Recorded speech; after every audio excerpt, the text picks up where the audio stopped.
বসুন। হ্যাঁ বসুন না, বসো বসো বসো বসুন, বসুন এটা বসুন। কি একে একে বসে বসে কি করছো? আসলে আমরা বসে আমার অনেক কিছু ভাবতেছি। কি ভাবছো? ব্যাপারটা হলো আমরা তো আমাদের নিজেদের জন্য নিয়ে ব্যস্ত থাকি, হ্যাঁ স্বাভাবিক। কাজকর্ম সব নিয়ে আমরা ব্যস্ত থাকি, এবং কি পাশাপাশি আবার আমরা আমাদের বাড়ি ঘর করার অনেক চিন্তা ভাবনা, বাড়ি করবো, গাড়ি করবো, গাড়ি করবো, সব অনেক কিছু করবো। অনেক কিছু। দেখা গেছে আমি 2 তলা বাড়ি করলাম, আরো কিভাবে বাড়ানো যায় ওই চিন্তা আমরা করি। তো আমার একজন মালিকের যে মালিক আমার দুনিয়াতে সৃষ্টি করে পাঠাইছে, এই মালিকের কথা আঙ্কেল আমরা একবারও বিবেচনা চিন্তা করে দেখি না। যে মালিক এই মুহূর্তে আমাকে এখনো জবান মানে দিয়ে রাখছে কথা বলার জন্য, ওই শক্তি আমাকে আল্লাহ দিয়ে দিয়েছে, আমরা একবার মালিকের কথা চিন্তা করতে চাই। এবং কি আমার মালিকের ঘর আমরা সাজানোর জন্য ব্যস্ততা নাই, আমাদের নিজেদের ঘর বানানোর জন্য অনেক ব্যস্ততা। তাহলে কি আমরা কি মানে দায়িত্ব কাজ করতেছি আঙ্কেল?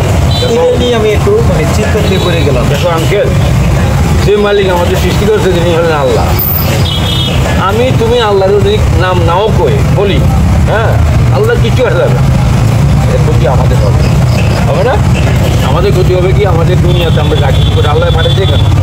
দুনিয়াতে আল্লাহর কাজ করার জন্য, আল্লাহকে স্মরণ করার জন্য, এগুলো করে ইবাদত করার জন্য, আর নিজের দুনিয়াদারিও করার জন্য। মানে আমরা যদি দুনিয়াদারি কাজ নিয়ে ব্যস্ত থাকি, পরকাল চিন্তা না করি, তাহলে পরকাল তো আল্লাহ চিন্তা এটা তো আল্লাহ তাআলা অবশ্যই করবেন, সেটা তো আমি ঠিক আছে, তারপর আমি চিন্তিত করে যাবো। আমরা কিন্তু সবাই কাকা এই ব্যস্ততা করে মানে আমাদের গাড়ি বাড়ি সয় সম্পত্তি জন্য ব্যস্ততা হয়ে গেলাম, আমাদের ছেলে মেয়েদেরকে আমরা কি দিয়ে যাবো।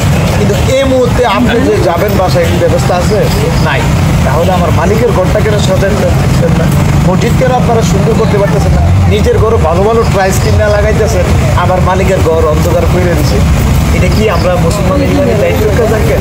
ভাই হ্যাঁ বুঝছি। এই যে আমরা যে 4 তলা 10 তলা 12 তলা 20 তলা বিল্ডিং করি, কিন্তু মসজিদের জন্য আমরা 1 পয়সা দিই, মসজিদটাকে সুন্দর করার চেষ্টা করি। আবার সেই মসজিদে আবার এমন কিছু লোক আছে কমিটিতে এটা নিয়ে গেরিঙ্গি করে, দৌড়াদৌড়ি করে। সঠিক কথা বলেন, এই কথার সাথে আমার একটা যুক্তি আছে। আল্লাহ রাব্বুল আলামিন হচ্ছে মহান, ওনার তো আর কোনো তুলনা নেই।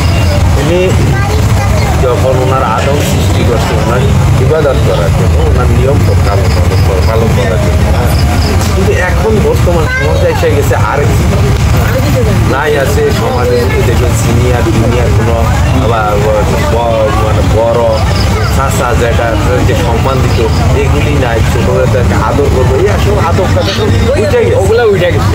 এরপরে আসে দেখেন ওইখান থেকে আমাদের সৃষ্টি হয় মানুষ যে আল্লাহ বলছে পরিশ্রম করো, হক হালালভাবে ইনকাম করো, ওইটা দিয়ে তুমি তোমার রিজিক বা বৃদ্ধি করো, তাইলে তোমার সব কিছু সুন্দর হবে, বরকত হবে, রহমত হবে, সব কিছু জিনিস হবে, আখেরাতেও হবে। কিন্তু বর্তমান সমাজে আগে মানুষের যখন এই ধরনের পরিশ্রম করা সর্বোচ্চ কী করতো, একটা টিনের ঘর বানাতো, তখন 10টা মানুষই বলতে হইতো আরে কত সৎভাবে পরিশ্রম করছে, একটা টিনের ঘর বানাইছে। মনে করেন এই সমাজে যত মানুষ হয়েছে সবাই তো আলো। আর এখন মনে করেন সুন্দর করে 5 তলা বিল্ডিং বানায়, কয় দিতে জানি কারে জানি খাইছে, কত পরিবারে জানি চুরি করে এই সম্পদ বানাইছে, আল্লাহ তারা গর্ব। তাহলে দেখেন জিনিসটা একদিন পার্থক্য হচ্ছে চুরি করে কীভাবে করতে, আর হলো সৎভাবে করতে কীভাবে করতে। সৎভাবে করলে সুন্দর জীবনযাপন করা যায়, শান্তিতে থাকা যায়, ওই রকম একেবারে বিলাসিতা করা যায়। ভাই সরকারে কত আছে, শান্তি আছে, শান্তি আছে। একটা জিনিস, এই যে কোটি টাকার মালিক 10 তলা বিল্ডিং করে বসে রয়েছে, কিন্তু ট্যাবলেট খাইলেও ঘুমায় না হয়। আর আমরা ট্যাবলেট ছাড়া খাইয়া যায়, সারাদিন পরিশ্রম করে তুলি আমাদের আল্লাহ রহমত, এটা রহমত। যার টাকা আছে সে ঢুকি না।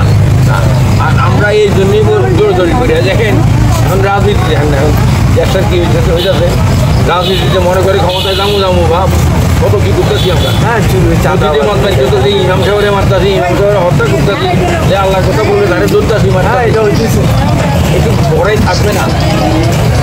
আল্লাহর কাম আল্লাহ করবো, যে যেটা করছেন আপনি দুনিয়াতে আপনাকে সেটা ভুইয়া দেখতে হবে। বুঝছেন? হ্যাঁ পাপ আল্লাহ দুনিয়াতে ঢুকাই নিয়ে যায়। ঠিক আছে কাকা? হ্যাঁ আপনার টাকা কি বলতেছে শুনে? তাহলে আমরা কি ইনশাল্লাহ সবাই একত্রে আমাদের মালিকের ঘরের জন্য আমরা কাজ করতে পারি না। অবশ্যই তাহলে আমাদের সব কাছে মেহরবানি করে আমার মালিকের গোষ্ঠীর দিকে তারা একটু নজর দেয়। মালিক অনেকে বুঝবে না, মালিক মানে আল্লাহ, মানে আমার আল্লাহর ঘরের দিকে যেন দুনিয়ার মালিক আল্লাহ। হ্যাঁ অবশ্যই যেন তারা খেয়াল করে, যেন তাদের নিজের ঘরটা যেভাবে সুন্দর করতে হয় এর থেকে বেশি যেন সুন্দর করতে হয় আমার মালিকের ঘরটা। হ্যাঁ আমার আল্লাহর ঘরটা এটার দিকে আমরা খেয়াল করতে একটা কথা শুনুন কাকা, আগে আমরা মসজিদে জোরে কথা বলতাম না, আস্তে আস্তে কথা বলতাম, বেয়াদবি হবে জোরে কথা বলতো। এখন তো মসজিদের মধ্যে রাজনীতি আলাপ করে, মসজিদের মধ্যে দরকার করে, কমিটির লোকেরা এ করে। এখন কোনো মসজিদের সম্মান আছে, মান সম্মান আছে নাই, এই অপমান মসজিদে যেয়ে নীরব থাকতে হবে, কোনো পারিবারিক আলাপ করা যাবে না, দুনিয়াদারি কোনো আলাপ করা যাবে না। মসজিদে আখড়া থাকে আস্তে আস্তে বেয়াদবি করা যাবে না। মসজিদের মধ্যে এগুলোর প্রাচীন আমাদের ভুগতে হবে। কে আমার এই দেশের অবস্থা দেখেছে না, বিশ্বের অবস্থা, বিশুদ্ধ লাগে লাগে ভাব আমার কি অহংকার, আমার একটা মিট বোমা আছে, আমার এই বোমা আছে, সেই বোমা আছে। আরে আলে আমেরিকা দেখেন নাই, আল্লাহ যে আগুন দিছিল, আগুন অগ্নিঝড় দেখছেন না আমেরিকায়, আমেরিকা অগ্নিঝড়ের সাথে বাতাস দেখলেন, এলাকা এলাকা পুড়ে গেছে, বিল্ডিং টিল্ডিং সব শেষ হয়ে গেছে। এরপর দেখেন আকাশ থেকে পানি পড়ছে, দেখেন আকাশ থেকে দেখছেন নি মেঘ বেশি হয়ে জমে আল্লাহ তরফ থেকে মানে বন্যার মতো পানি পড়া করছে। ইন্ডিয়া পাকিস্তান দেখছেন কি অবস্থা হয়েছে, বিল্ডিং টিল্ডিং সব ধ্বংস হয়ে গেছে, আর বাতাসে মানুষ উড়ে যেতেছে, উড়ে যেতেছে, এমন অবস্থা হয়েছে। আল্লাহর কিছু করা লাগবে না, আল্লাহ হুকুম দিলে বাতাস আগুন পানি এদিকে যথেষ্ট, ভূমিকম্প এরাই দুনিয়া ধ্বংস করে ফেলতে হবে। তাদের এখনো সময় আছে, আমরা ভালো পথে চলি, আল্লাহর রাস্তায় চলি, মানুষ মানুষের সাথে ঝগড়া না করি, মানুষকে আমরা ভালোবাসি, এবং অন্ততপক্ষে আমরা এটুকু চিন্তা করি যে আমরা কারো ক্ষতি করবো না, আমার প্রতিবেশীকে আমি ভালোবাসবো, আমাকে আমার পরিবারকে ভালোবাসবো, পাশাপাশি আমার দেশকে ভালোবাসবো, আমার দেশ থেকে আমি। তো আপনারা মনে রাখবেন, দেশটাই আসল, দেশের কথা ভাবেন, আপনার পরকালের কথা ভাবেন, নিজের এই দুনিয়াদারির সাথে সাথে পরকালের কথা ভাবতে হবে। তো আঙ্কেল অনেক কথা বললাম, ইনশাল্লাহ তাহলে আপনারা বসো হ্যাঁ কথাতে আমরা সবাই একমত যাই, হ্যাঁ ইনশাল্লাহ আমরা আল্লাহর কাজের দিকে আমরা সবাই অবশ্যই আমরা কোনো টেনশন করি না, আল্লাহর কাজ আল্লাহ, আমরা যদি নাও করি, আমরা যেন একটা জিনিস কিন্তু ইমান আকিদা ঠিক থাকে, অল্প আমলে দাদাদের জন্য কষ্ট আরে ভাই একটু চলতে পারবেন, দেখতে দেখতে আপনি আমল যাই হোক আমার ইমান আকিদা ইনশাআল্লাহ ভালো থাকবেন কাকা, আপনাদেরকে কষ্ট দিই না। ঠিক আছে আঙ্কেল, তুমি বলো ওইটা ভাবো, আমরা গেলাম পরে আসি।